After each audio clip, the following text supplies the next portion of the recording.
What's going on, good people? Some recent conversations and situations that I've been in have me thinking this morning about the term knowing when to let go. And I found myself really digging into that and the concept of the meaning. And I realized that several years ago, I got a full understanding of what it means to let go. I think initially I paired that up with losing. And you're not a loser if you let go. You just kind of understand that something or some situation, it's not for you. It's not going to make you better. It's not going to make you whole. And you have to walk away from it. That actually makes you better or makes you whole. So stop trying to hold on to things that aren't doing anything to make you prosper mentally, physically, or otherwise. Peace and blessings. What's going on, good people? So I was asked to give a little more detail on two things that I mentioned, which is knowing when to let go and being a loser. Neither one of those are necessarily a bad thing, although we commonly associate them with negative vibes. So my take on knowing when to let go is it's not much really. It's just getting to a point where you've given your all. You've done everything you can to fix a situation or better a situation. And no matter what you do, it's just not working. So at some point, you have to be able to understand that whatever you're giving to this, it's not working. It's not going to work, and that's because everything and everyone is not for everybody. At some point, you need to know that in order to save face, in order to not put yourself in a state of depression, in order not to upset the balance of whatever it is you're trying to integrate yourself into, it's best to be an adult about it and step away. Um, and I say adult, but this goes for children too. We have to teach them as well that they're not going to be able to accomplish every single task they set out to. Not everyone is going to appreciate them the way they want to be appreciated. I think as adults we forget those lessons we learn as kids, and that's because a lot of times we don't deal with the repetition of things. I should say deal with the repetition. We don't um, we learn lessons and then we let them go. We never refer back to them. I have to say that's one of my strong suits. I've taken the lessons that I've learned over the years and I apply them. I apply them in all kinds of situations, not just one or two that they referenced when they were given to me. So we have to learn to go back and just think about the things that we're doing. But getting back to uh, knowing when, you have to understand that um, time is important, um, and you can waste yours and someone else's by pursuing a thing that you clearly have you have no chance of obtaining. Um, Loser, and I don't mean it in the sense of the negative. Someone walk around, you're a loser. I'm not talking like that. I'm just talking about the the the true meaning of the word. You are not going to win every time you set out to win. We all want to. We all dream to. We're all told that's how we should live as winners. Your efforts make you a winner.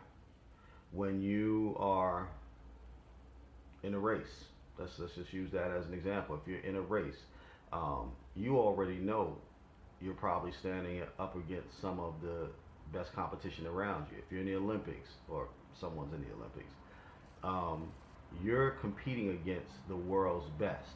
Your goal is to win. The goal of each track star is to win, but that doesn't mean that's going to be the outcome. And for you to lose that event doesn't mean you lost in life. I hope that makes sense. So we don't have to look at being a loser as such a negative. It means we put our best foot forward. Uh, it didn't pan out the way we thought. but because we gave our best effort, we're still winners. Um, I was asked specifically about relationships and knowing when to let go. Um, so I've been in those relationships where I held on way too long. My thought was I could fix it, I could make it better. Um, she'll see the the the good parts of me and accept that.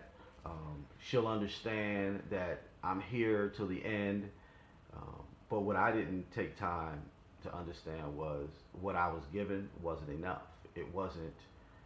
Uh, it wasn't what she wanted. It wasn't what the situation called for. And I had to realize that it wasn't my time anymore. It was time for me to move on. Um, I've been in situations where it's been another man who's come along and caught the eye of that woman or caught the heart or the mind or whatever of that woman that I was dealing with. And as painful as it might have been, I had to know that it was time to let go. I could no longer hold on to that. And then why would I want to hold on to a relationship where I'm not benefiting from it as well? I'm being led to feel a certain way. And I also want to point out that when I say led to feeling being led to feel a certain way, that I'm not necessarily saying she's leading me on, but because I'm pursuing something that I should be able to clearly see um, is no longer working, I have to go with the understanding that this is no longer for me, and I now know it's time to let go. So, fellas, ladies, um, you're in a situation like that. It's not necessarily that it's something wrong with you. It's just something wrong with you and that person, and it takes one of you to decide to stand back, look at the big picture, and understand. All right, this is not working. This is no longer good for any of us, either of us. Um, it's time to let go. Um, Using that same analogy, relationship analogies. Um, well, it's not an analogy because I was asked specifically about this. Being a loser, again, it's a competition. And as men, we're natural hunters. So we're always going to have another man pursuing what we have. And unless you've done the things you needed to do completely and often, we think. Unless you've done those things, then there is a good chance that you will lose her. Um, it's not a bad thing necessarily. It might hurt, but it's not a bad thing. You just have to understand that if she's changed her mind, if she's uh, feeling a different way about a different situation, a different person, um, and you've put effort into showing her how you feel, but she's not accepting, then it's time to take the loss. You can't hold on because why do you want to make her miserable every day? Now you guys are arguing. You're not spending time with one another. Um, Things are happening that may be deemed disrespectful on both sides. So, in order to not have to go through that and cause yourself a lot of grief and a lot of stress, just take the loss and move on to the next one. There are plenty out here. I know that sounds crazy, and I know it kind of sounds a little juvenile at the end, but I think most times if we use just basic language and explanations, it just comes across a lot easier. So hopefully you all understand what I mean by knowing when to quit and knowing when you lost. And don't take this too negative. View it a few times if you have to. Listen to it a few times, and I think you'll understand what I'm talking about. With all that, I'd like to say peace and blessings to everyone. And please follow me on Instagram, The Stark Naked Truth. Follow me on Facebook, The Stark Naked Truth. I have a website now, www.thestarknakedtruth.com. You can email me at larry.thestarknakedtruth.com. What else I got on it? So pretty much everything is thestarknakedtruth.com. Oh, don't forget, I got t-shirts and hoodies now for sale. So we want you to support the brand, support me in that way, to help me grow and just have a bigger following. Oh, also, sorry, how did I forget? YouTube. I'm on YouTube. Same thing, starknakedtruth.com. Peace, family.